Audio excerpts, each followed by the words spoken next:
ಇವಾಗ ನೀವು ನೋಡ್ತಿದ್ದಲ್ಲ ಅವರು ಅಭಿಮನ್ಯು ಅಂತಲೇ ಹೇಳ್ಬೋದು. ಹೌದು, ಅಭಿಮನ್ಯು ಈಗ ಬಂದಾಯಿತು. ಬೇಲೂರಿನ ಬೆಕ್ಕೋಡು ಹೋಬಳಿಗೆ ಬಂದು ಈಗ ಬಿಡಾರದಲ್ಲಿ ಅಭಿಮನ್ಯು ಈಗ ಬಂದು ಟೆಂಟನ್ನು ಕೂಡ ಹಾಕಿದ್ದಾನೆ. ಹೌದು, ಮಾಸ್ ಎಂಟ್ರಿನೂ ಕೂಡ ಕೊಟ್ಟಿದ್ದಾನೆ ನಮ್ಮ ಅಭಿಮನ್ಯು ಅಂತಲೇ ಹೇಳ್ಬೋದು.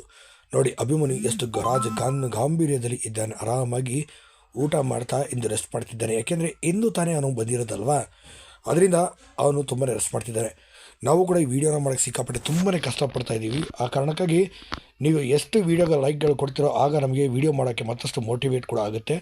ಅಷ್ಟೇ ಅಲ್ಲ, ನಾಳೆಯಿಂದ ಅಭಿಮನ್ಯು ಜೊತೆ ಇನ್ನು 8 ಜನ ಅಂದರೆ ಧನಂಜಯ, ಪ್ರಶಾಂತ, ಈ ಭೀಮಾ ಇವರೆಲ್ಲರೂ ಕೂಡ ಬೇಟೆ ಆಡುವಂಥ, ಹಾಗೆ ಅವ್ರನ್ನ ಪುಂಡಾನೆಗಳನ್ನು ಹೆಂಗೆ ಹಿಡ್ದು ಬಲಿ ಆಗ್ತಾನೆ ಎಂಬುದನ್ನು ನಾವು ಲೈವ್ ಕವರೇಜ್ ಮೂಲಕ ನಿಮ್ಮನ್ನು ತೋರಿಸ್ಬೇಕು ಅಂತ ಹೊರಟಿದ್ದೀವಿ.